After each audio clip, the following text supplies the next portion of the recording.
अस्सलाम वालेकुम व्यूअर्स जी। इस वक्त जब मैं आपसे बात कर रहा हूं तो वो जो पार्लियामेंट्री कमेटी है उसकी जानिब से डिसीजन कर लिया गया है। हामिद रजा साहब नहीं है उसके अंदर आए, सुन्नी इत्तेहाद काउंसिल के, फिर तहरीक इंसाफ के जो रहनुमा है वो भी वहां पर नहीं पहुंचे। तो तकरीबन 3 अरकान इस कमेटी में से गायब थे।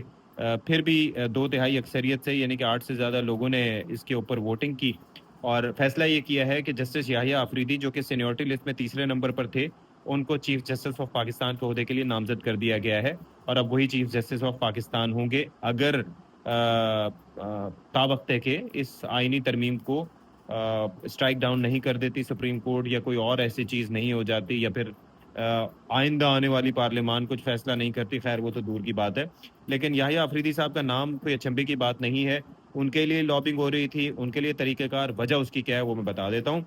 पहले भी मैंने ये वजाहत की थी, लेकिन अब चलें बता देता हूँ कि वो जो 4 जज साहिबान इंक्लूडिंग फायज ईसा साहब, जिन्होंने तहरीक इंसाफ को सॉरी, वो जज साहिबान जिन्होंने फैसला खिलाफ दिया था, ये जो सुप्रीम कोर्ट की जानिब से फैसला दिया गया था तहरीक इंसाफ को नशिस्तें न देने से मुतालिक, और इसके ऊपर बाकी तो 8 रुकनी अक्सरियती बेंच ने यह फैसला दिया था कि उन्हें नशिस्तें देनी चाहिए, लेकिन 4 जो लोग थे including chief justice of Pakistan Yahya Afridi साहब वाज वन ऑफ देम, कि जिन्होंने कहा था कि उनको नहीं देनी चाहिए। एक तो ये पहलू।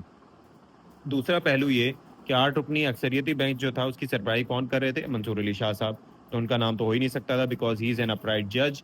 और आई एम नॉट सेइंग कि याहिया अफरीदी साहब अपराइट जज नहीं है, लेकिन उनकी जो इंक्लिनेशन थी या उनका जो फैसला था, वो फिर आपको पता है वो सूट ज्यादा किया नून लीग को। तो यहीं से आपको अंदाजा हो जाता है कि आइंदा आने वाले दिनों में ये जो फैसले होंगे वो किस बुनियाद पर होंगे, किस तरह से जज साहिबान का चुनाव होगा, और क्या जो जज साहिबान 3 साल के लिए जो सोच रहे होंगे कि आगे उन्हें चीफ जस्टिस बनना है, या आगे उन्हें तरक्की चाहिए, या आगे उन्हें एलिवेट होना है, तो क्या वो ऐसे फैसले देंगे जो हुकूमत के खिलाफ हो, जब उनकी सारी भाग दौड़, उनका सारा नज्म नस्क, उनका आगे मुस्तकबिल हुकूमत के हाथ में होगा? तो ये बड़ी अजीब सी चीज़ है। आई एम नॉट सेइंग कि जुडिशल एक्टिविज्म पर पाबंदी नहीं लगनी चाहिए, या ओवर एक्टिविज्म को कंट्रोल नहीं करना चाहिए, या फिर ऐसा कोई मैकेनिज्म नहीं होना चाहिए, but that is not the way कि आप सब सर्वियंट बना रहे हैं अदलिया को। कि अब एक और पॉइंट ये है कि याहिया अफरीदी साहब अब 59 साल के हैं, वो 62 साल की उम्र में रिटायर हो जाएंगे। 65 साल वैसे रिटायरमेंट की एज है, लेकिन 3 साल के लिए उनका ये ओहदा होगा, और गुड लक टू हिम। लेकिन जो वो दावे, जो सारी चीज़ें कि Mansoor Ali Shah will be the chief justice of Pakistan, वो चीज़ नहीं हुई, और जो एंटिसिपेटेड था वही किया इस गवर्नमेंट ने।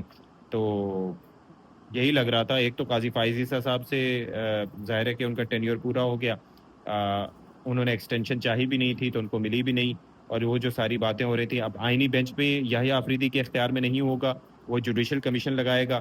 फिर उसके बाद बाकी जो चीज़ें होंगी, सोमोटो नहीं ले सकते, कोई डायरेक्शन नहीं दे सकते। तो अब कितना पावरफुल ये होदा होगा चीफ जस्टिस का। 3 साल पूरे करेंगे आई एम श्योर। तो किस तरीके से पूरे करेंगे, that is yet to be seen. Fingers crossed.